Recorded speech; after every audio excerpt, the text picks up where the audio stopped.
यहाँ आना ना हर बंदे के बस की बात नहीं है। कई लोग वहीं से पीछे हो गए और कई बंदे ने आगे में यहाँ गिर रहे हैं, शायद वो हिल नहीं पा रहे। अब देखना चेहरे का क्या।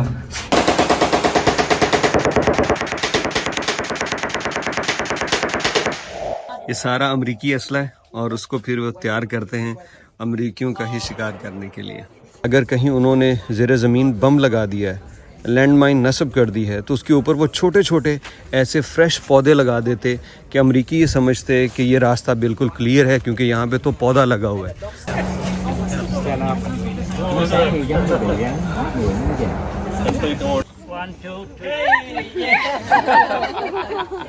ये अंडों के छिलकों से ये सारी पेंटिंग बनाई जा रही है। आप ज़रा महारत चेक कीजिए।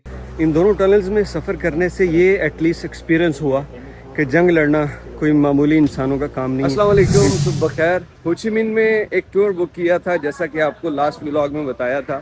तो कूची टनल्स हैं और इसके अलावा मीकोंग डेल्टा, ये दोनों वैसे तो एक एक दिन में भी लोग करते हैं बड़े आराम से, लेकिन मेरे पास वक्त कम था इसलिए सोचा को एक ही दिन में ये दोनों इकट्ठे करते हैं।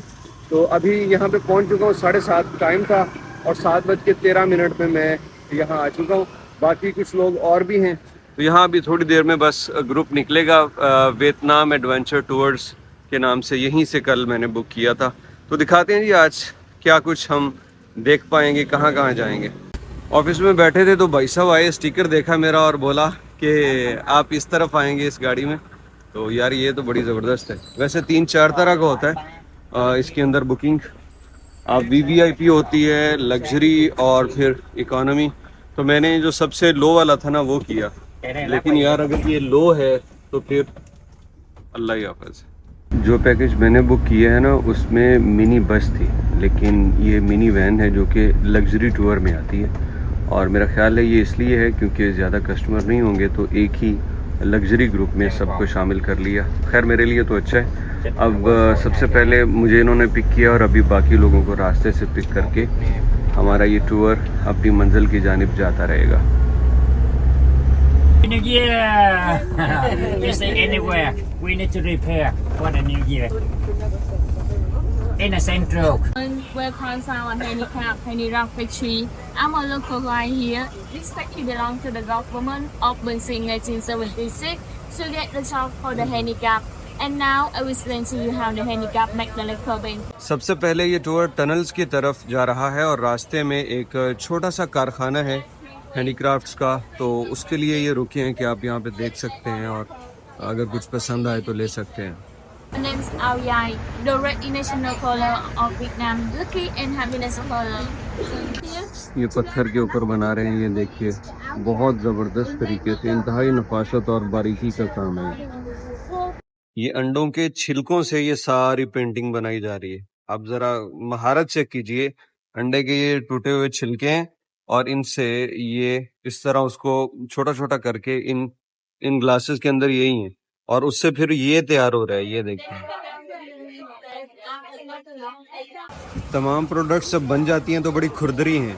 उसके बाद यहाँ पे इनके ऊपर काम होता है और ये इतनी मुलायम है, अब ऐसा है कि जैसे ये प्रिंट की हुई है, लेकिन इससे पहले ये बड़ी खुरदरी होती हैं। ये सारी यहाँ पे फाइनलाइज की जा रही हैं और ये तो बहुत ही साफ है। ये देखिए यहाँ इनके ऊपर पॉलिशिंग की जा रही है और इससे तो ये ऐसी चमक आ गई है। अब ये मशीनी सा काम लग रहा है।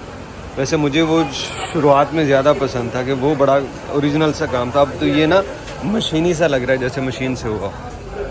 और ये इनकी एग्ज़िबिशन हॉल है और यहाँ पे सारी प्राइसेस भी होंगी इसकी बिकने के लिए ना।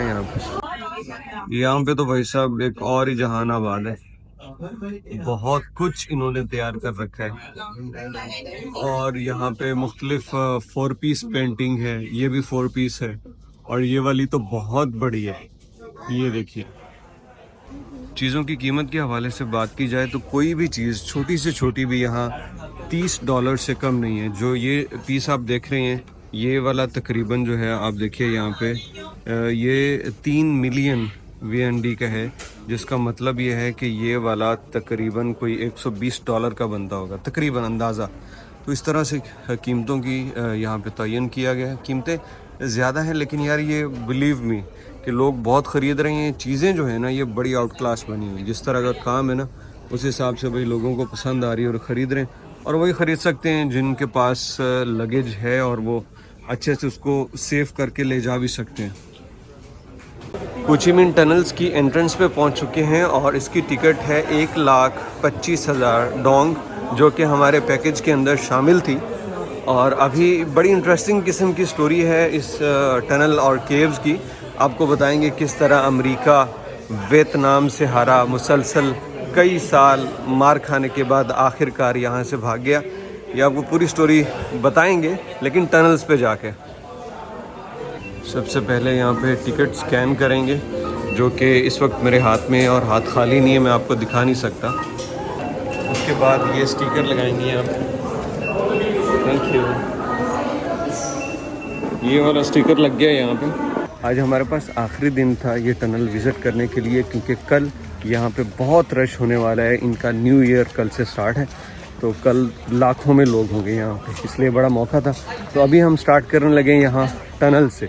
आपको यहाँ पे बहुत ज़बरदस्त चीज़ें देखने को मिलने वाली हैं। So we don't come out flash in here. We don't get inside the tunnel. The tunnel very narrow, so small for you. One, two, three. In tunnels में जाने के लिए ये खुफिया रास्ता इस्तेमाल करते थे वियतनाम के फ़ौजी। ये देखिए जिस तरह ये बची जा रही है ना, अभी ये बड़े आसानी से, और ऊपर पत्ते इस तरह से डाल लेते तो पता ही नहीं चलता था। ये देखिए कि कहाँ कोई रास्ता है। 2, 3, miss. Did you want?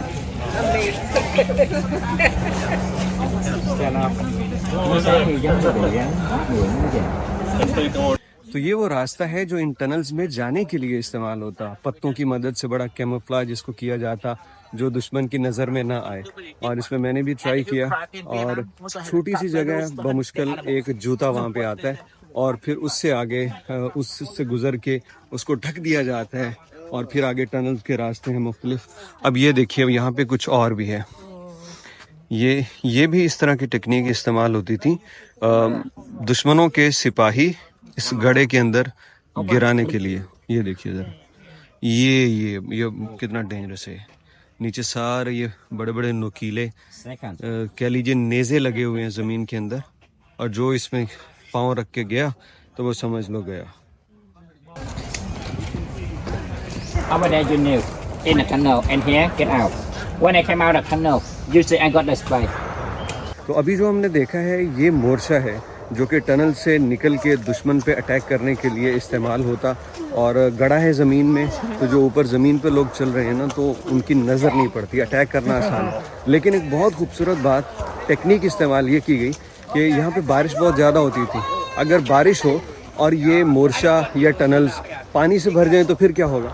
तो इसके लिए इन्होंने इसको यहाँ का जो दरिया है उसके साथ लिंक किया था। ये बहुत गहरी हैं बाज़ जगहों पे ये टनल्स, पूरा एक जाल है। उस वक्त 170 किलोमीटर बताया जाता है गालबन, और आज तो 250 किलोमीटर है। तो ये सारी जो टनल्स इस वक्त यहाँ पे आप देख रहे हैं, ये सारी नीचे टनल्स हैं, और इन टनल्स को दरिया के साथ कनेक्ट किया गया था। जो भी बारिश का पानी आता वो सारा इनके ज़रिए दरिया में चला जाता, और टनल्स बिल्कुल ठीक रहती हैं। एक और टेक्निक देखिए, यहाँ पे ये एक मोर्चा बना हुआ है, लेकिन असल में ये मोर्चा है ही नहीं, क्योंकि यहाँ पे एक छोटा सा, सिर्फ इतना सा सुराख था कि दुश्मन पे अटैक किया जा सके। और वो इसलिए था क्योंकि जब भी कोई आता है तो वो पहले बड़ी चीज़ पे नज़र रखता है, तो वो उसको मोर्चा समझते हुए जब यहाँ से गुज़रते तो यहाँ पे अटैक कर दिया जाता। इसके अलावा ये बड़े दरख्तों के बीच में अगर कहीं उन्होंने ज़ेर ज़मीन बम लगा दिया है, लैंड माइन नस्ब कर दी है, तो उसके ऊपर वो छोटे छोटे ऐसे फ्रेश पौधे लगा देते कि अमरीकी ये समझते कि ये रास्ता बिल्कुल क्लियर है, क्योंकि यहाँ पे तो पौधा लगा हुआ है। तो वो उसके ऊपर पाँव रखते और उससे वो परखचे उड़ जाते उनके। तो ये सारी टेक्निक्स मुख्तलिफ़ तरह की उन्होंने इस्तेमाल की। इसके अलावा वो बता रहे थे कि यहाँ उन्होंने जो लाल मिर्च है उसकी एक ख़ास किस्म का इस्तेमाल किया। अमेरिका के फ़ौजी अपने कुत्तों को लाते थे चीज़ें सूंघाने के लिए कि कहाँ पे बारूद हो सकता है, कहाँ पे वियतनामी छुपे हो सकते हैं, और वियतनामियों ने अपनी हर एक एंट्रेंस के ऊपर उस चिली को फैलाया हुआ था, जिसकी वजह से कुत्ते सूंघ ही नहीं पाते कि यहाँ पे कोई वियतनामी है या कोई भी सस्पिशियस चीज़ हो सकती है। तो इस तरह बहुत सारा उन्होंने मतलब उनके दिमाग के साथ खेला। अमरीकी ख़ुद जो बड़े होशियार बनते हैं तो उनके दिमाग के साथ ऐसा खेला वियतनामियों ने कि आखिर 1973 में यहाँ से जाना ही पड़ा। तो यहाँ पे अमेरिका को एक बदतरीन शिकस्त हुई थी वियतनामी बागियों की जानिब से, और मेरे पीछे उसका सबूत भी आप देख रहे हैं। उनका जो टैंक है वो यहाँ मौजूद है। ये जिस जगह मैं खड़ा हूँ ये पूरी ज़ेर ज़मीन नीचे सुरंगें हैं, और इनके अंदर ऐसे ऐसे शातिराना तरीके वियतनामियों ने इस्तेमाल किए कि अमरीकियों को इबरतनाक शिकस्त हुई, और उनको पहली दफ़ा पता चला कि दुनिया में गुरीला वार नामी भी कोई चीज़ होती है। ये अमरीकी टैंक यहाँ पे रखा हुआ है, M41 टैंक, अमेरिकन M41, जो कि 1970 लिखा हुआ है ना। यस, यहाँ पे वो तबाह किया था वियतनामियों ने, तो फिर भाई उन्होंने रख लिया यहाँ पे। फायरिंग रेंज है इस तरफ गवर्नमेंट की जानिब से, और वहाँ पे फायरिंग हो रही है। लोग पैसे दे के मुख्तलिफ गन्स, हैवी मशीन्स, ये देखिए वो फायर करते हैं यहाँ पे। वो भाई साहब अपनी बंदी के साथ ऊपर तस्वीर बनाना चाहता था, वो तो चढ़ गया लेकिन वो ना चढ़ सकी, तो अब ऊपर चढ़ के ना उसके हल्क खुश्क हो गया, जल्दी से नीचे आ गया। कहीं उसकी बंदी जो है ना गुस्सा ही ना कर ले कि उसके साथ क्यों तस्वीर बना रहे हो।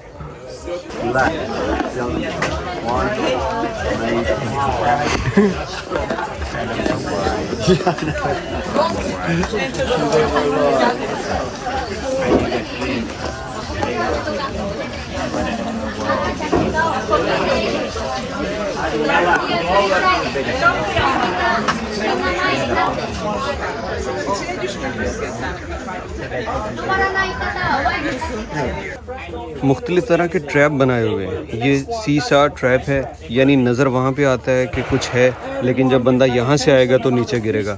ये फिश ट्रैप है। इसके बाद वो स्विंगिंग अप ट्रैप है, पिंग ट्रैप, ये वाला जो शोल्डर्स को, बंदे के शोल्डर को पकड़ लेता था। और इसके अलावा इसी तरह मुख्तलिफ ट्रैप, मतलब जिसमें भी बंदा एक दफ़ा गिर गया तो फिर बच नहीं सकता। ये वाले जो हैं फौरी तौर पे इतना नुकसान नहीं पहुंचाते, लेकिन ये बहुत ही डेंजरस है।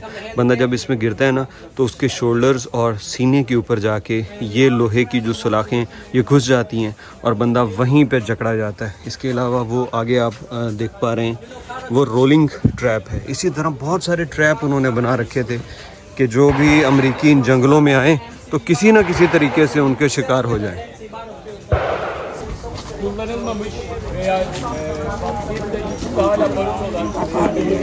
ये कमाल देखिए, यहाँ पे अमेरिका इन लोगों पे जो बमबारी करता, बड़े ख़तरनाक किस्म के केमिकल भी उसने फेंके।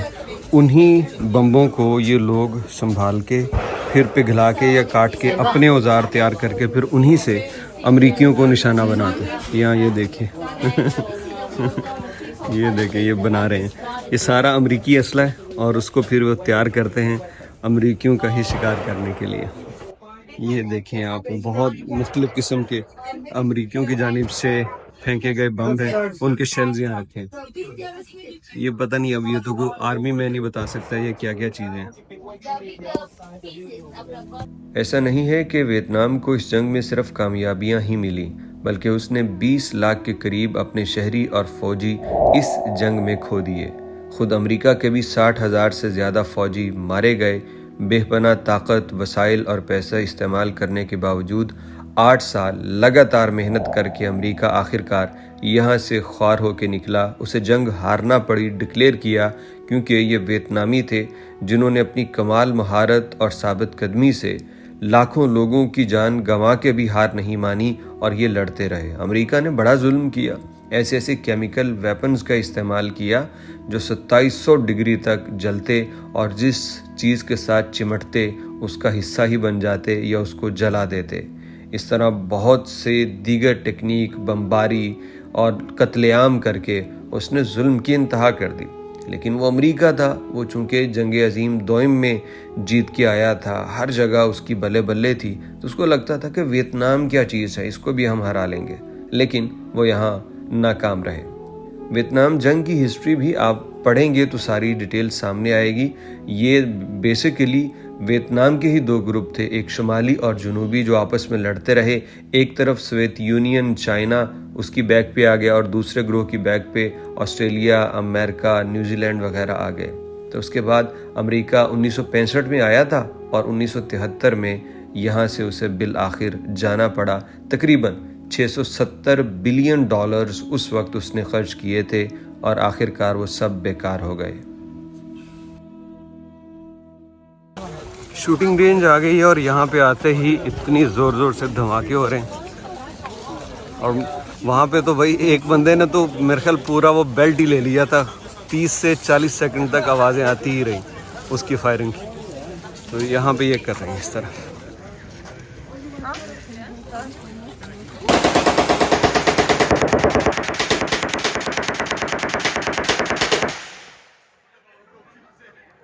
जंग के ज़माने में यहाँ वियतनाम की आर्मी ये वाला फ्लैग इस्तेमाल करती थी, एक नॉर्थ के लिए और एक साउथ के लिए। लेकिन अब इनके फ्लैग का कलर जो है वो रेड है, क्योंकि यूनाइट हो चुके हैं।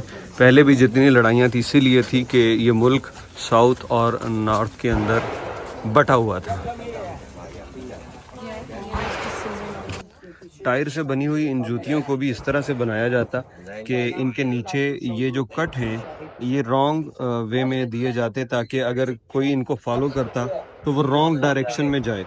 ये भी बताते हैं कि वो मतलब उन्होंने ना हर एक चीज़ का ख्याल रखा कि हम जितना हो सका इनको धोखा दें और इनसे बच के निकलें। अभी जाने लगे हैं इन सुरंगों के अंदर। पहले तो आपको सारा ये ऊपर से दिखाया ना, अभी इसके अंदर चलेंगे। लाइट होगी लेकिन फिर भी मैंने इसकी लाइट ऑन कर ली। हमने चूज़ की है लॉन्ग डिस्टेंस वाली। यहाँ पे आपको शॉर्ट डिस्टेंस वाली भी मिल जाती है। अब ये देखते जाइएगा कैसे नीचे तक इन सुरंगों के ज़रिए जाना है।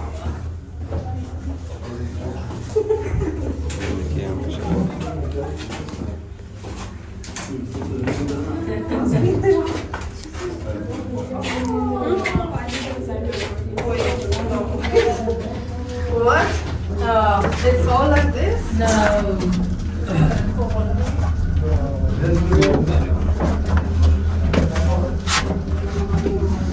ये वही इस तरह से जाना है, यहाँ पे आसान नहीं है।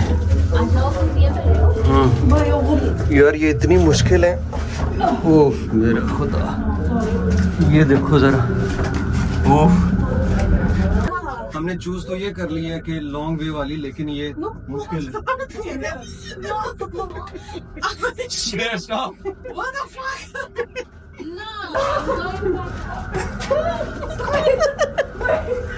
वो चले गए पीछे, ये डर के गए पीछे, वो चले गए पीछे।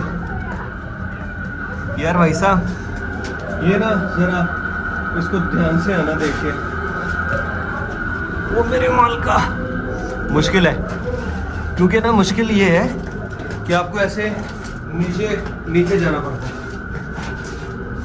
मैं भी जल्दी जल्दी चलूं, कहीं भूल ही ना जाऊं रास्ता। ओए मेरे खुदा, इट्स रियली डिफिकल्ट मैन। इसका नहीं सोचा था कि ये ऐसा एक्सपीरियंस होगा। या you can sit and wait.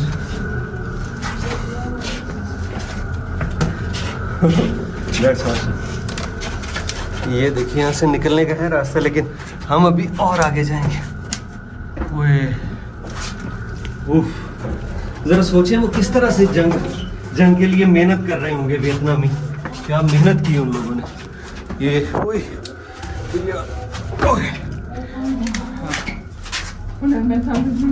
यार लोग थक गए हैं, कई लोग तो पीछे यहाँ से पीछे चले गए। यहाँ आना ना हर बंदे के बस की बात नहीं है। कई लोग वहीं से पीछे हो गए और कई बंदे ने आगे में गिर रहे हैं, शायद वो हिल नहीं पा रहे। अब देखना चलेगा क्या। इन सुरंगों में सफ़र करके वियतनामियों ने हमले किए अमेरिकियों के ऊपर और उनको शिकस्त दी। बहुत मुश्किल है यार यहाँ पे रहना, और इनको बनाया कैसे गया होगा। It's amazing man.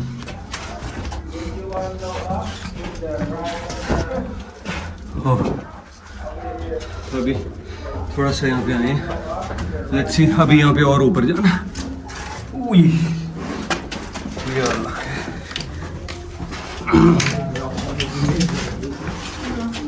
मुझे आगे आगे चलना होगा, सबसे पीछे मैं ही हूँ, मेरे पीछे कोई नहीं, मैं रास्ता भूल ही ना जाऊँ। ये पहले उस ज़माने में ना ऑयल लैंप यूज़ करते थे। ये यार बहुत ही डिफ़िकल्ट एक्टिविटी थी।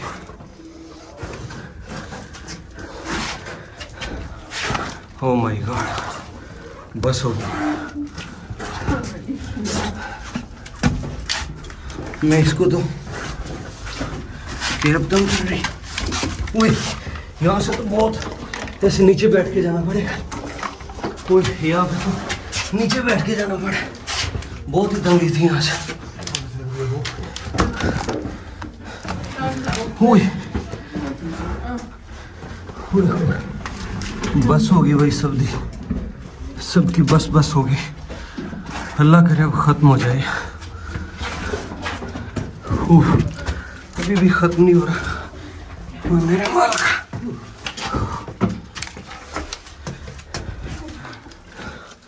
स्टिल जा रहे हैं।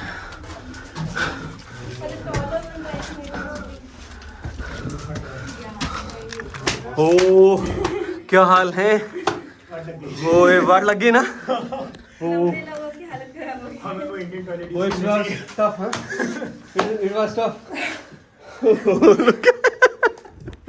सेम हम सब ना बैठ गए भाई यहाँ पे। वाह, बट इट वाज फन यार। अच्छा किया। नहीं, एक दो जगह तो आई थी, वहाँ पे बड़ा ही स्टक हो गया, वो घुटनों पे आना पड़ा। हाँ हाँ, होए ये पीछे उनका एक गाइड आता है, ताकि अगर कोई बंदा रह जाए ना तो उसको लेके भी आए। 2-3 लड़कियां तो भागी पीछे उधर से। वो 10 मीटर 20 मीटर वैसे हाँ, वाले थैंक गॉड यार बट नाइस। आ गए। ये it was nice, it was fun. लेकिन आई वाज विशिंग कि अब बस आ जाए exit point.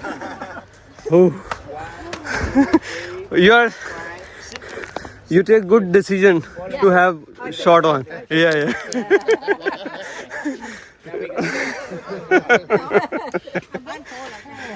You should try the short one. No, not even that far. तो डर गए भाई सारे यहाँ पे ना। अपना बैग गाड़ी में रख के आया हूँ, कभी बोतल और मोबाइल हाथ में पकड़ा ना तो अजीब लग रहा था कि मोबाइल वहाँ गाड़ी में क्यों रख दिया। लेकिन ये अभी जो टनल की है ना, इसके बाद पता चल गया कि वाकई वो सही डिसीजन था, वहीं रखना चाहिए था बैग। अभी मेरे ख्याल ये एक और है टनल, शायद यहाँ भी पूछें कि किसी ने जाना है, लेकिन अब कोई नहीं जाएगा, पक्की बात है। या ये पूछेगा कि जाना है किसी ने, nobody will go now. ये कहते हैं ये ज़्यादा मुश्किल है, ये अप एंड डाउन है, तो आप पकड़ेंगे? आप आ रहे हैं? ओके। हाँ, ये can you please catch it? Okay भाई, जाते हैं। Okay come. हाँ, no I will just. Okay, ये please, thank you. You can please take it. Okay, आ जाओ। ओ यार, आ जाओ। अच्छा, ये है वो पूरा ना वॉर के टाइम वाला सीन। इसमें ना पता कैसे आ रहा हूँ मैं, ये इस तरह बैठ के चल के नहीं आया जा रहा है। ये देखो जरा, ओ आ जाओ स्लोली। हाँ, ध्यान से सर नीचे करके। ये देखो, वो ये वाला ज़्यादा मुश्किल है क्योंकि उसके ऊपर ना स्पेस नहीं। वो देखो बंदा पता नहीं कहाँ है, आवाज़ ही आ रही है।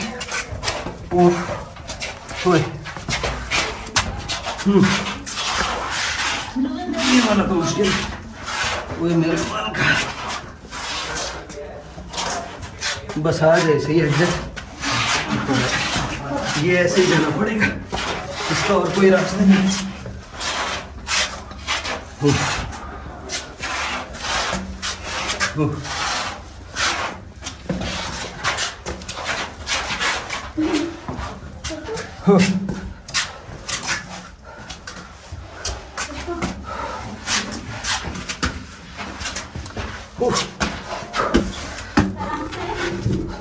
Have a break in Sandra. लोग आगे रुके हुए भाई, लोग रुके हुए हैं, लोगों से आगे नहीं जाया जा रहा। रेस्ट कर रहे हैं। देखा ऐसे घुटनों के बल जाना पड़ेगा, ऐसे देखा कोई भी खड़े होके नहीं जा पा रहा।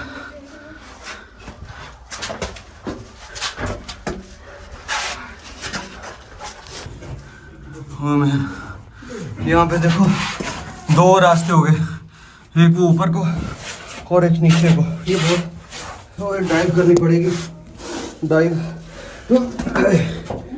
हो अभी वो आए नहीं मेरे पीछे जो थे। चलो भाई चलो, आहिस्ता आहिस्ता आहिस्ता आहिस्ता चलते हैं। Be careful man.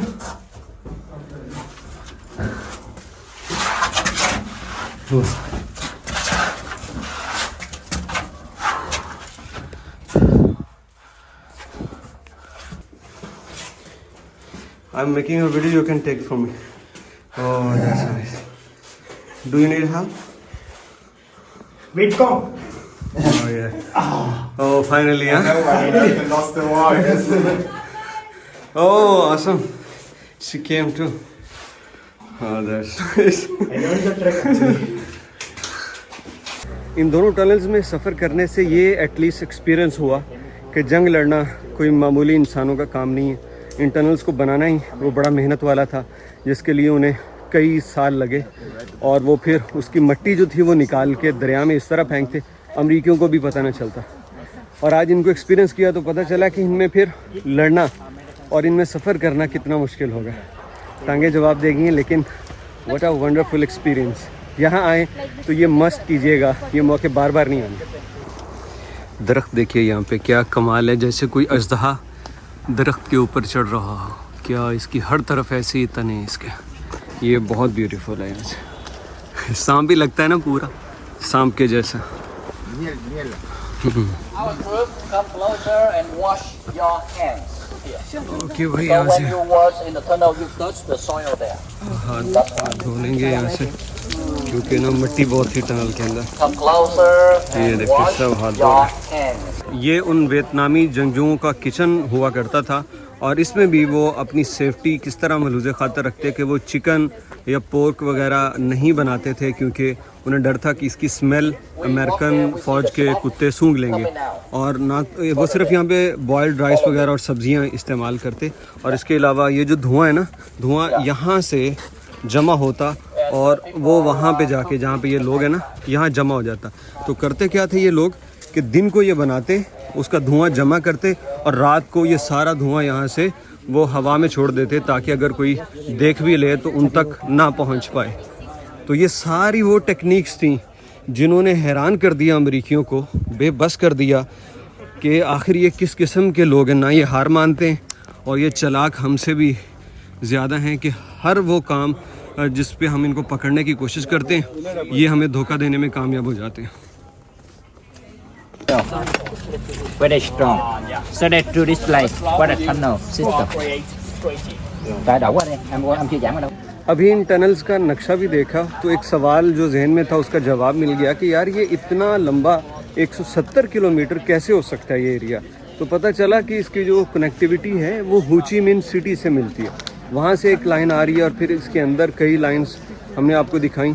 इसके अलावा रेड डॉट्स जो हैं ये वाले इनके बंकर थे, एग्जिट या एंट्री पॉइंट्स। और जो नीली तकोन आपने देखी वो यहाँ पे अमरीकियों की बेस हुआ करती थी। मुख्तलिफ बेसें थी यहाँ पे, एक सेंटर में बहुत बड़ी बेस थी। तो वो तमाम जो हैं ये इन्होंने यहाँ पे महफूज की हुई है। वो टनल से निकलते थे अमेरिकन बेस को अटैक करके, उसके बाद दोबारा वो अंदर वापस घुस जाते हैं।